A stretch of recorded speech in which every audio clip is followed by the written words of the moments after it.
بسم اللہ الرحمن الرحیم۔ السلام علیکم ورحمۃ اللہ وبرکاتہ۔ حضرت بلال رضی اللہ تعالیٰ عنہ کا حضور صلی اللہ علیہ وآلہ وسلم کے لیے ایک مشرک سے قرض لینا۔ حضرت بلال رضی اللہ تعالیٰ عنہ سے ایک صاحب نے پوچھا کہ حضور اقدس صلی اللہ علیہ وآلہ وسلم کے اخراجات کی کیا صورتحال ہوتی؟ حضرت بلال رضی اللہ تعالیٰ عنہ نے فرمایا کہ حضور صلی اللہ علیہ وآلہ وسلم کے پاس کچھ جمع تو رہتا ہی نہیں تھا، یہ خدمت میرے سپرد تھی، جس کی صورت یہ تھی کہ کوئی مسلمان بھوکا آتا تو حضور اقدس صلی اللہ علیہ وآلہ وسلم مجھے ارشاد فرما دیتے، میں کہیں سے قرض لے کر اس کو کھانا کھلا دیتا۔ کوئی ننگا آتا تو مجھے ارشاد فرما دیتے، میں کسی سے قرض لے کر اس کو کپڑا پہنا دیتا۔ یہ صورت ہوتی رہتی تھی۔ ایک مرتبہ ایک مشرک مجھے ملا، اس نے مجھ سے کہا، مجھے وسعت اور ثروت حاصل ہے، تو کسی سے قرض نہ لیا کر، جب ضرورت ہوا کرے مجھی سے قرض لے لیا کر۔ میں نے کہا، اس سے بہتر کیا ہوگا؟ اس سے قرض لینا شروع کر دیا۔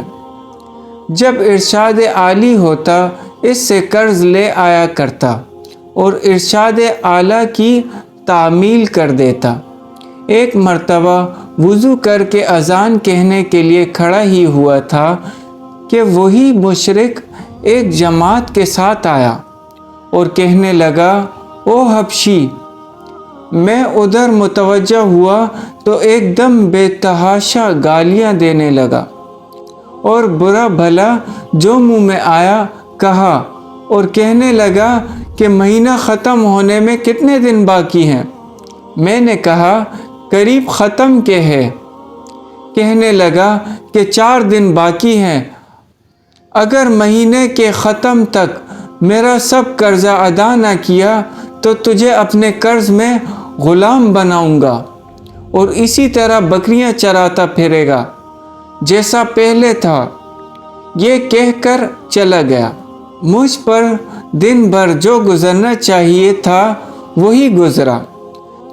تمام دن رنج و صدمہ سوار رہا اور عشاء کی نماز کے بعد حضور صلی اللہ علیہ وآلہ وسلم کی خدمت میں تنہائی میں حاضر ہوا اور سارا قصہ سنایا اور عرض کیا، یا رسول اللہ صلی اللہ علیہ وآلہ وسلم، نہ آپ کے پاس اس وقت ادا کرنے کو فوری انتظام ہے اور نہ کھڑے کھڑے میں کوئی انتظام کر سکتا ہوں، وہ ذلیل کرے گا، اس لیے اگر اجازت ہو تو اتنے قرض اترنے کا انتظام ہو، میں کہیں روپوش ہو جاؤں گا۔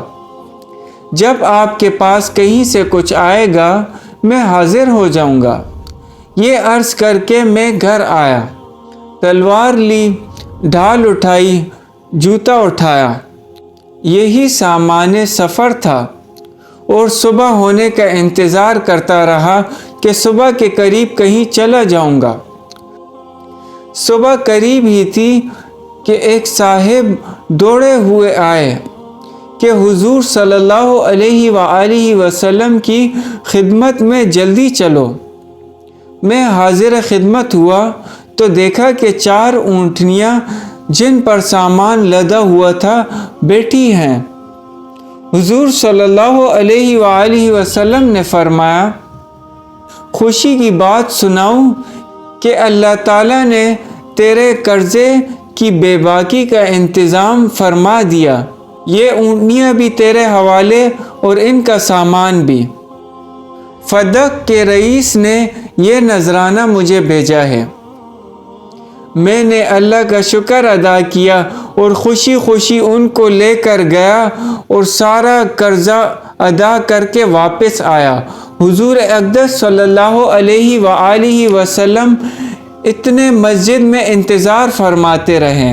میں نے واپس آ کر عرض کیا کہ حضور صلی اللہ علیہ وآلہ وسلم، اللہ کا شکر ہے، حق تعالیٰ نے سارے قرضے سے آپ صلی اللہ علیہ وآلہ وسلم کو سبکدوش کر دیا اور اب کوئی چیز بھی قرضے کی باقی نہیں رہی۔ حضور صلی اللہ علیہ وآلہ وسلم نے دریافت فرمایا کہ سامان میں سے بھی کچھ باقی ہے؟ سامان میں سے بھی کچھ باقی ہے؟ میں نے عرض کیا کہ جی ہاں، کچھ باقی ہے۔ حضور صلی اللہ علیہ وآلہ وسلم نے فرمایا کہ اسے بھی تقسیم ہی کر دے تاکہ مجھے راحت ہو جائے۔ میں گھر میں بھی اس وقت تک نہیں جانے کا جب تک یہ تقسیم نہ ہو جائے۔ تمام دن گزر جانے کے بعد عشاء کی نماز سے فراغت پر حضور صلی اللہ علیہ وآلہ وسلم نے دریافت فرمایا کہ وہ بچا ہوا مال تقسیم ہو گیا یا نہیں؟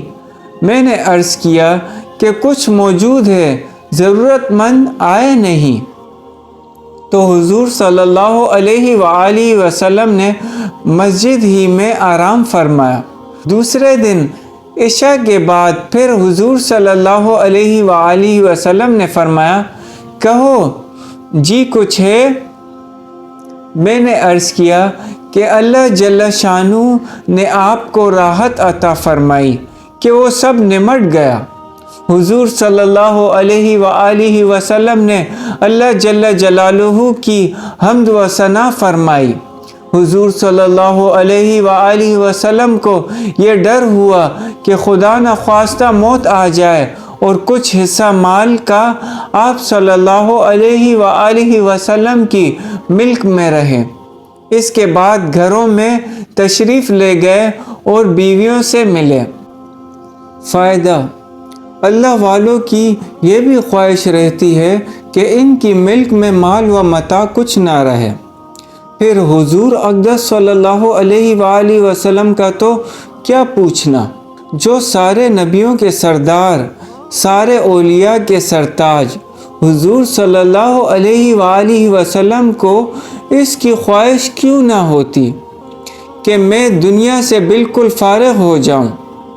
میں نے معتبر ذرائع سے سنا ہے کہ حضرت اقدس مولانا شاہ عبد الرحیم صاحب رائے پوری نور اللہ مرکزہ کا یہ معمول تھا کہ جب نذرانوں کی رقم کچھ جمع ہو جاتی تو اہتمام سے منگوا کر سب تقسیم فرما دیتے، اور وصال سے قبل تو اپنے خادم خاص حضرت مولانا شاہ عبد القادر صاحب مزلہ کو دے دیے تھے اور فرمایا تھا کہ بس اب تم سے مستعار لے کر پہن لیا کروں گا۔ اور اپنے والد صاحب رحمۃ اللہ علیہ کو میں نے بارہا دیکھا کہ مغرب کے بعد جو کوئی روپیہ پاس ہوتا وہ کسی قرض خواہ کو دے دیتے کہ کئی ہزار کے مقروض تھے، اور یہ فرمایا کرتے کہ یہ جھگڑے کی چیز میں رات کو اپنے پاس نہیں رکھتا۔ اس نوع کے بہت سے حالات اکابر کے ہیں، مگر یہ ضروری نہیں کہ ہر شیخ کا ایک ہی رنگ ہو۔ مشائخ کے الوان مختلف ہوتے ہیں، اور چمن کے پھولوں میں ہر پھول کی صورت سیرت ممتاز ہوتی ہے۔ اللہ پاک ہمیں ان باتوں پر سمجھ اور عمل کی توفیق عطا فرمائے۔ جزاک اللہ۔